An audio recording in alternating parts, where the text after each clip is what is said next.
going on, everybody? Just had some lunch, and I found out that a new Scream movie trailer is here. Scream 6, the sixth movie in the Scream franchise that started way back in 1996.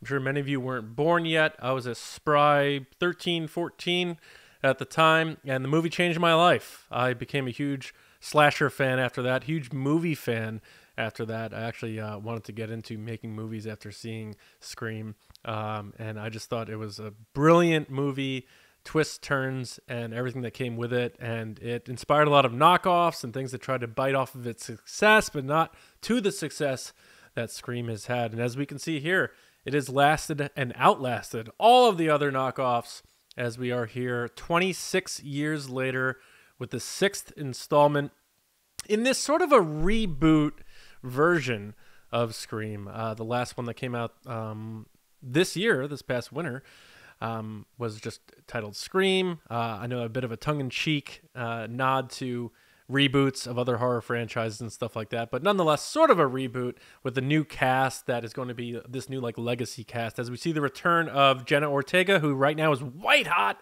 with Wednesday on Netflix, and Melissa Barrera, who plays her sister. They're both the Carpenters, which is a nod obviously to John Carpenter, famed horror legend. So they play Tara and Sam Carpenter respectively, returning from Scream 2022 Scream. And then we also have some characters returning from other Scream movies. Hayden Panettiere is back from Scream 4. We'll see how she factors in. Courteney Cox is the last standing legacy character returning, as Neve Campbell has famously said, pulled out of the movie due to contractual disputes and her belief in pay and that sort of thing. So the first Scream movie without Neve Campbell, as far as we know anyway. These movies are all full of surprises, so who knows what's going to happen. But as far as we know, the first Scream movie without Neve Campbell. We'll see how they do. But let's get after it. Let me watch this thing. Let's react to it, and then I'll give my thoughts on it briefly after. So let's have some fun. I'm going to start the trailer right now. All right, here we go.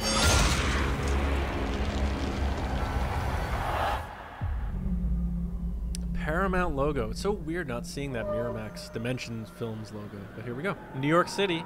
Helicopter shots. Looks like it's Halloween time. In the city of millions. So we're down on the subways. Everyone's wearing Halloween costumes. Okay, I see where this is going. And we have a bunch of ghost faces. Guys? This reminds me of the beginning of Scream 2 a bit. In the theater with a whole bunch of different ghost faces. Remember that?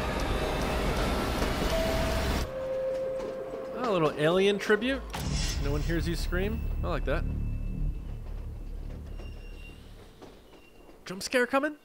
Oh, yep, there we go. Oh, is that it?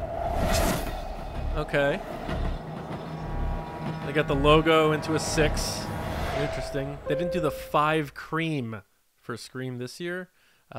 For good reason. But I like this with the Roman numeral VI at the end on the M. That was quick. I gotta watch this again, and I'll give my thoughts as I'm watching it, so you don't have to watch along again. But let's take a look here. So it's a very quick teaser, of course. We don't get to see a lot. We know that the sisters are back, has been previously confirmed. They are in the city. Looks like they are going to be on the subway to at least start this movie. I assume this is the beginning of the movie. I really don't know. I like the Halloween setting. Obviously, it's a tribute to Halloween, one of the greatest slashers of all time, the one that set the bar back in the late 70s. But I like the fact that we are seeing multiple ghost faces here, and a lot of them are probably just kids in ghost face costumes. Which adds to the suspense, kind of like I mentioned as I was watching the first time, like Scream 2, the beginning of that movie where they're in the movie theater and Williamson and Wes Craven knew to toy with our emotions by having us wondering, like, oh, is that actually a killer? Is that the killer? Are those just fans in the theater? And there were like hundreds of people in that movie theater, and obviously we see what happens to Jada Pinkett's character and Omar Epps in the beginning of Scream 2. But I like the idea of this movie utilizing that again, but in a more expanded public setting, not enclosed into one theater in one moment. This could be throughout the movie where we're seeing a bunch of Ghostface running around, and maybe some of them are just regular people in costumes. So I like that element being added here. I'm always going to be a believer in Scream. I grew up on the franchise, like I said at the top, when I was 13 or 14. I've always been excited about the whodunits. After the first movie and the twist they pulled at the end of that, I thought was so clever. And I think they've had a hard time replicating that, to be honest. But I do like the idea that maybe we're getting into now a Scream movie where, Neve Campbell doesn't have to be there for that fan service, for that Jamie Lee Curtis legacy element of it, and still be an impactful slasher. I love the fact that they're leaving Woodsboro. The home values in Woodsboro must be tanking at this point with the amount of serial murders that happen there. So maybe it's a good time to buy a house in Woodsboro. But jokes aside, I like that they're going to New York City. Maybe some people are going to think of Jason Takes Manhattan, which is a horrible movie, but it is cool seeing Jason in the streets of Manhattan. And now we're going to get that with Ghostface. And there's a lot of things you can do using a large, packed, populated, unfocused city like New York. You could probably get away with a lot more in this type of movie for your killers, and it will probably be a fresh take on that, which this needed. If this movie came back and did Woodsboro again, or even did like a college campus in the style of Scream 2, I don't know if that works, but here it looks like they're in college but in New York City, and that's a different ball game, and I'm excited to see what happens. Coming out in March, not exactly your typical time for slasher horror movie releases. Usually that's in the fall, around Halloween time. But Scream 5, or Scream as they called it, came out in January, I believe, this year, and it did really well. This is why we have another sequel. So I'm excited to see where they go with this. It's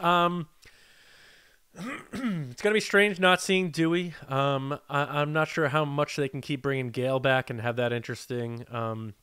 Still think the biggest mistake the franchise made was killing Randy in Scream 2. He was sort of our eyes, our voice as the audience. But his relatives are in this, right? Some of the kids are his niece and nephew, I believe. Yeah, so they're still in the mix, so that's kind of cool. I do like the fact that there are characters, more than one character carrying over, and new characters from the last movie, and also bring back Hayden Panettiere. So I think that's kind of cool too. What does that mean? Is this a survivor's story thing?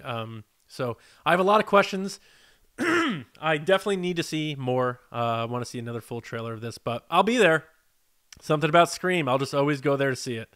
So come March 10th, when this thing comes out, I will be in the theater checking this movie out for sure. Because in the end, these movies are always a good time, and it does bring me back to being a 13, 14-year-old kid and exploring these slasher horror movies. So there's a lot of good feels about it, and it should be a good time and a lot of fun. So I look forward to checking it out. So I hope you enjoyed my reaction to this. We're going to be doing a lot more of these different reactions and stuff exclusively here on the YouTube channel.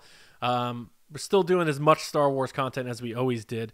But because of the channel is going to be doing a lot more, make sure you do subscribe to it. So if you're watching now, you're obviously on the channel. Just hit the subscribe button and hit the notification. So when we do put up videos like this, you get to check it out. If you want to talk to me more about this, hit me up on Twitter at Johnny Hoey. You'll also always find me on the Resistance broadcast twice a week, Mondays and live Thursday nights, and on your podcast feeds Friday. And also my movie podcast, Just Like the Movies, where we talk about old movies like Scream and stuff like that. We're going to be getting into a lot more movies going forward on that as well. But thank you so much for watching this reaction. I appreciate you taking the time. Let me know what you think about it in the comments. Is Scream 6 going to be good? What does it need to do to be fresh? What does it need to do to be successful? Can they do it without Neve Campbell? I want to hear from you. I want to talk to you. And until I get to talk to you, I'll see you around, kids.